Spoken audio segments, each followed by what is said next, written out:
भारत के लोगों को विदेशी पंथ में कन्वर्ट करना, ऐसे पंथ में कन्वर्ट करना जो न भारत को मानता है, न भारत की संस्कृति को मानता है, न भारत के त्योहारों को मानता है, न भारत के परंपरा को मानता है, न भारत की वेशभूषा को मानता है, ऐसे पंथ में कन्वर्ट करना कि कन्वर्ट होते ही वो भारत के प्रति, भारतीयों के प्रति, सनातन धर्म के प्रति दुश्मन जैसा हो जाता है।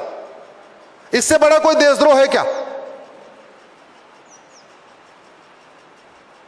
जिन्ना कौन था? जोर से बोलिए जरा। जिन्ना कौन था? कन्वर्टेड हिंदू। शब्द ठीक करिए, अरब से नहीं आया था वो। जिन्ना कौन था? याकूब मेनन कौन था? अरे जोर से बोलो भैया। अफजल गुरु कौन था? बुरहान वानी कौन था? हमारे लिए सबसे बड़ा खतरा क्या है? कन्वर्जन है, क्योंकि कन्वर्टेड हिंदू हमारे लिए खतरा है। आपके यहां भी जो दिक्कत आती होगी, कौन करता होगा? कन्वर्टेड हिंदू, जिसके दादा परदादा कभी कोई माली रहे होंगे, कोई सिंधे रहे होंगे, कोई पवार रहे होंगे, कोई कुछ और रहे होंगे, वही तो कन्वर्ट हुए। अरब के एमबीएस आके हमें कोई खतरा पैदा कर रहे हैं क्या? आखिर क्या कारण है कि दुबई में हिंदू मात्र 15% है, फिर भी वो सुरक्षित महसूस करते हैं? आखिर क्या कारण है कि दुबई में 15% हिंदू हैं, फिर भी भारत के हिंदू जो बड़े बड़े बिलियनर हैं वो दुबई में सेटल हो रहे हैं? क्या कारण है कि लोगों को भारत अनसेफ लगता है, दुबई सेफ लगता है? अंतर क्या है? नियम कानून का। कभी दुबई में आपने लफ्ज जिहाद सुना क्या? नहीं। कहीं दुबई में आपने लैंड जिहाद सुना क्या? नहीं। कभी दुबई में आपने हिंदुओं का धर्मांतरण सुना क्या? नहीं। हमें जितने खतरे हो रहे हैं वो कन्वर्टेड हिंदुओं से हो रहे हैं। तो यानी सबसे बड़ा खतरा क्या है? कन्वर्जन। स्वामी विवेकानंद ने कहा था, एक हिंदू कन्वर्ट होता है तो एक हिंदू कम नहीं होता, बल्कि एक दुश्मन बढ़ जाता। और इसके बावजूद भी कन्वर्जन के ऊपर न गंभीरता के साथ विधानसभा में चर्चा हो रही है, न कन्वर्जन पे गंभीरता के साथ लोकसभा में चर्चा हो रही है, न कन्वर्जन पे गंभीरता के साथ राज्यसभा में चर्चा हो रही है। धर्मांतरण कैसे रुकेगा? मैं गारंटी के साथ कहता हूं, आप धर्मांतरण कराने वाले मिशनरी और जिहादियों पे 5 धारा लगाइए, एनसे लगाइए, यूएपीए लगाइए, वेजिंग वॉर लगाइए, देशद्रोह लगाइए, यहां महाराष्ट्र में गैंगस्टर नहीं, महाराष्ट्र मकोका लगाइए।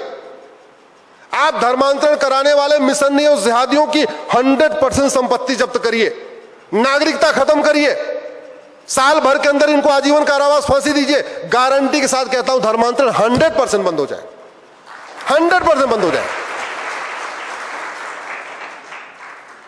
हम राम की पूजा करते हैं लेकिन राम की नीतियों को लागू नहीं करते। राम नीति है भय बिन होय न प्रीत। हम कृष्ण की पूजा करते हैं, कृष्ण नीति को लागू नहीं करते। कृष्ण नीति है सठे साठ्यम समाचरे। भगवान राम कहते हैं भय के बिना प्रीति नहीं होती। भगवान कृष्ण कहते हैं दुष्ट का नरसंहार करो।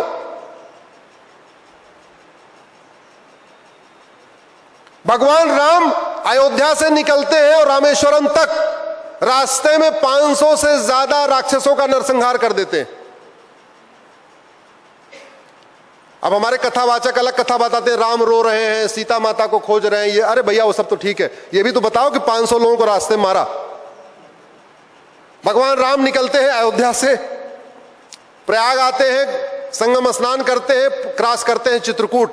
चित्रकूट के बाद उन्होंने नरसंहार शुरू किया, युद्ध शुरू किया। चित्रकूट आगे बढ़ते बढ़ते एमपी से होते हुए आते हैं नासिक, नासिक में युद्ध करते हैं, आगे बढ़ते हैं आंध्रा, आगे बढ़ते हैं तेलंगाना, आगे बढ़ते हैं कर्नाटक, आगे बढ़ते हैं फिर तमिलनाडु। पूरे आप उनका रास्ता देखिए, युद्ध युद्ध युद्ध युद्ध, पूरे रास्ते युद्ध। भगवान कृष्ण मथुरा से निकलते सीधे उत्तर प्रदेश, बिहार, झारखंड, कलकत्ता, बंगाल होते मणिपुर तक जाते हैं। भगवान राम उत्तर से दक्षिण में राक्षसों का नरसंहार करते हैं, भगवान कृष्ण पूरब से पश्चिम में नरसंहार करते हैं, और जितने बचे हुए थे उनको कुरुक्षेत्र में बुला के उनका भी सफाया करवा दिया। पहले तो खुद ही मारा, और जब बच गए कहां बुला लिया? कुरुक्षेत्र में। हम न राम से सीखते हैं न कृष्ण से सीखते हैं। और वैसे भी जितने अवतार हुए थे ये धर्म की जय करने के लिए नहीं हुए थे, ये क्या करने के लिए हुए थे? अधर्म का, धर्म की, अधर्म का, प्राणियों में विश्व का। एक बात याद रखिएगा, धर्म की जय करने से अधर्म का नाश नहीं होता, अधर्म का नाश करने से धर्म की।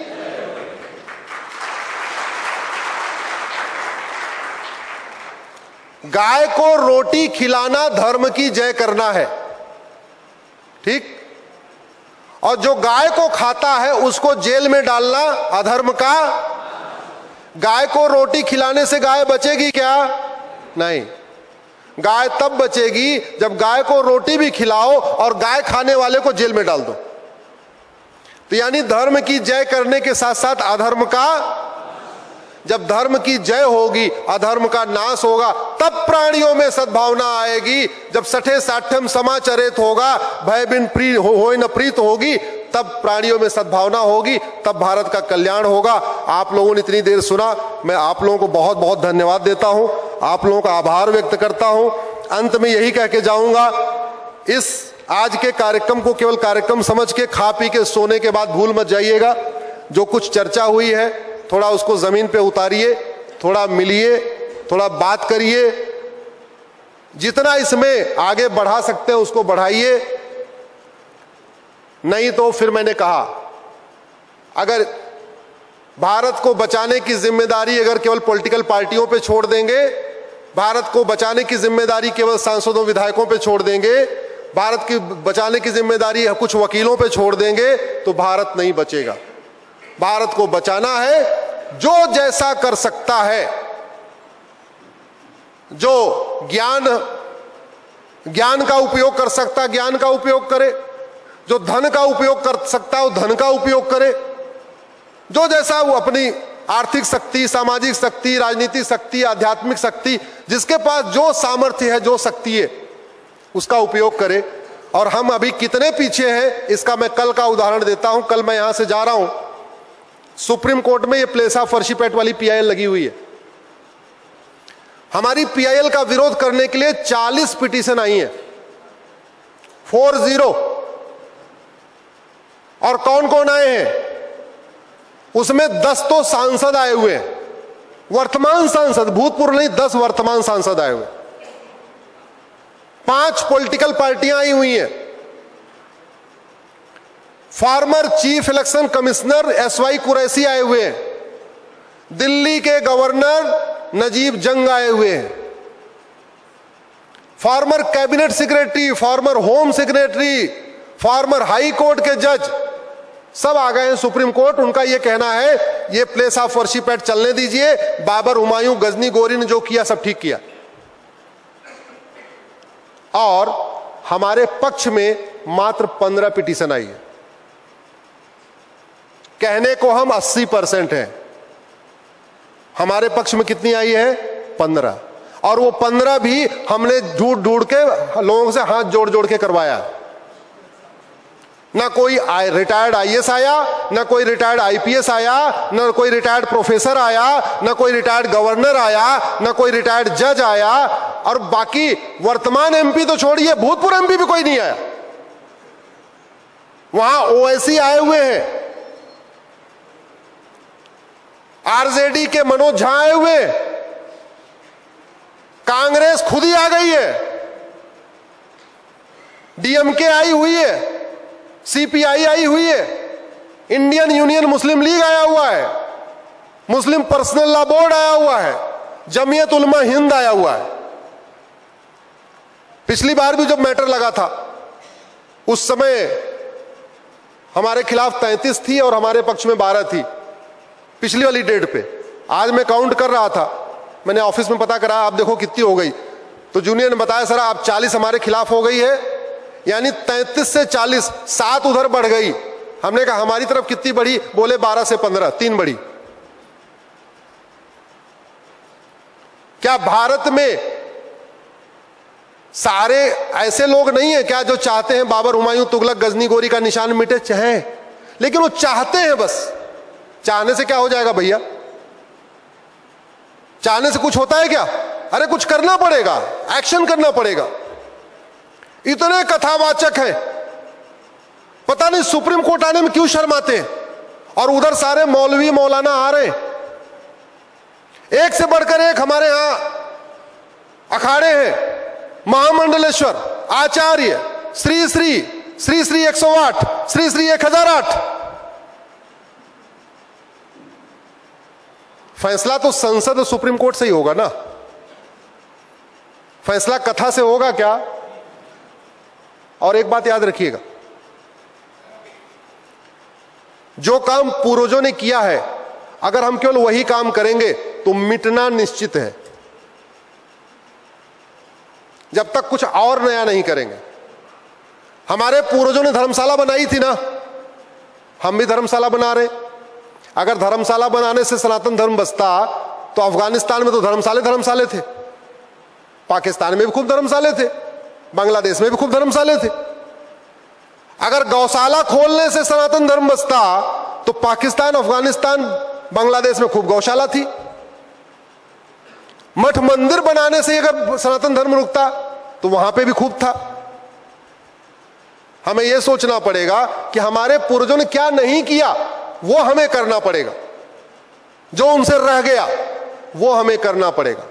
और नहीं तो मैंने कहा ना, दुर्योधन का ननिहाल गंधार अफगानिस्तान हो गया 100 साल के अंदर।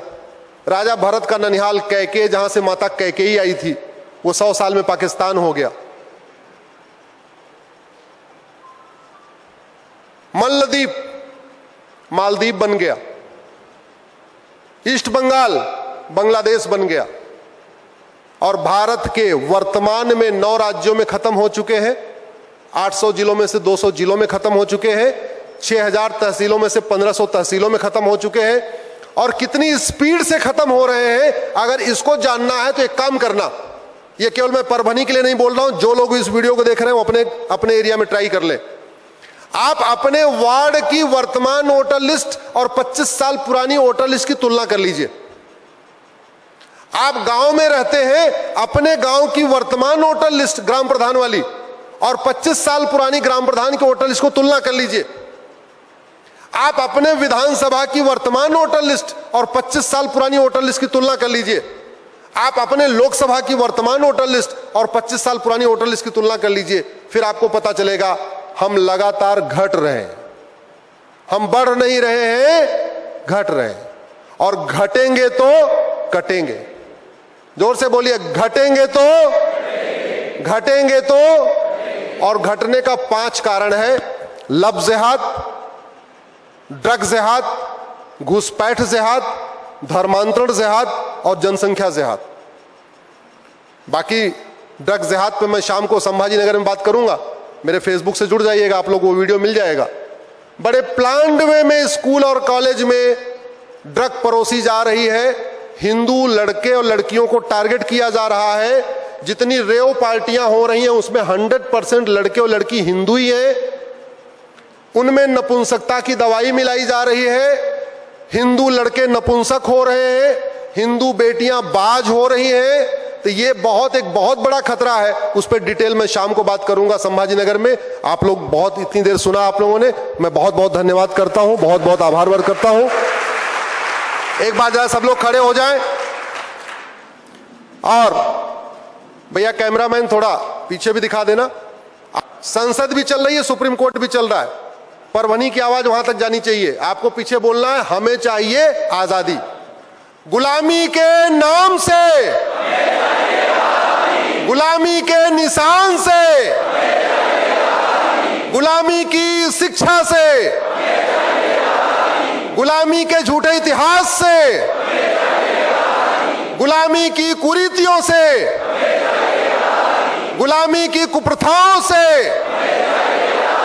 गुलामी की पुलिस व्यवस्था से, गुलामी की दंड व्यवस्था से, भ्रष्टाचार और अपराध से, लब जिहाद लैंड जिहाद से, रोहिंग्या बांग्लादेशी घुसपैठियों से, धर्मांतरण कराने वाले मिशनरियों से, धर्मांतरण कराने वाले जिहादियों से एक देश एक विधान मांग रहा है हिंदुस्तान। एक देश एक विधान, एक देश एक विधान, एक देश एक विधान।